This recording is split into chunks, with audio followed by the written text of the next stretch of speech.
Et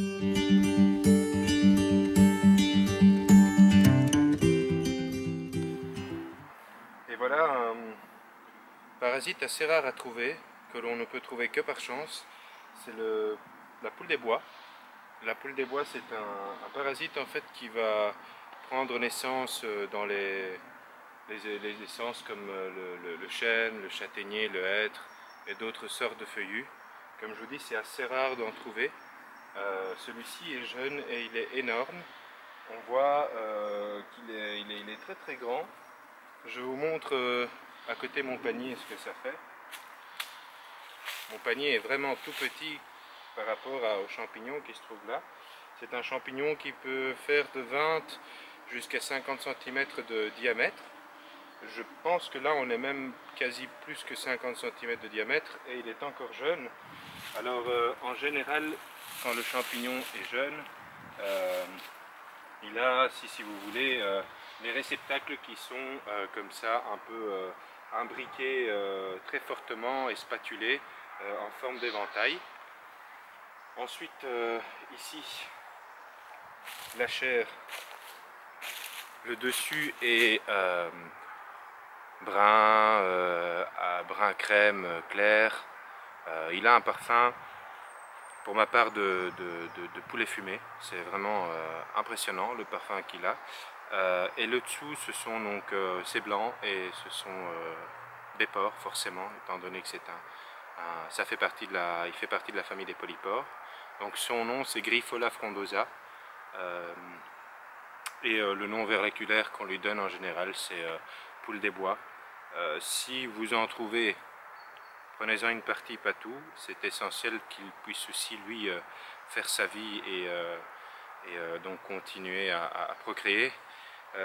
Évidemment là il est au profit de son cher ami, enfin pas son très cher ami le chêne, mais il a besoin de ces hôtes là pour pouvoir survivre. Donc si on en trouve, pensez quand même à en laisser une partie, ne ravagez pas tout, sinon bah, forcément on n'en trouve plus. Et c'est, comme je vous dis, un champignon qui est rare. Alors qu'est-ce qu'on peut dire de plus? En médecine chinoise, il est encore utilisé pour ses nombreuses vertus, pour renforcer l'immunité par exemple, pour les tensions artérielles, donc régler les tensions artérielles et réduire le stress et encore bien d'autres choses. Donc voilà.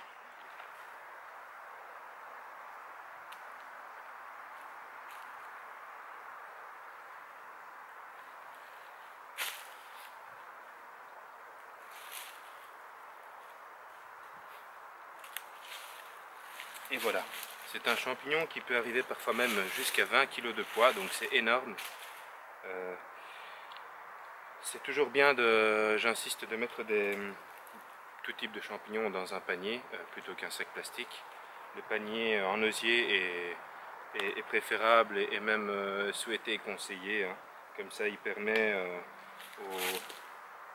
au travers de ces fentes de laisser passer justement encore les spores et de rester dans le bois. Et aussi bah, quand vous baladez votre panier avec vous avec les champignons dedans, les spores bah, s'étalent partout dans le bois et vous lui donnez beaucoup de chance un peu partout pour qu'il puisse se reproduire et peut-être qu'il sait naître l'année d'après un peu plus partout.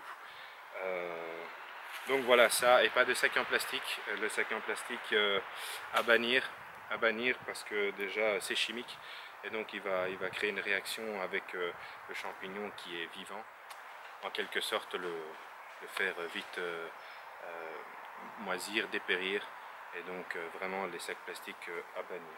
Voilà, c'était de l'inattendu, donc j'ai envie de vous dire bon appétit, bonne balade, bonne découverte. N'hésitez pas à continuer à me suivre, à mettre des pouces et puis aussi à vous abonner si ça vous a plu.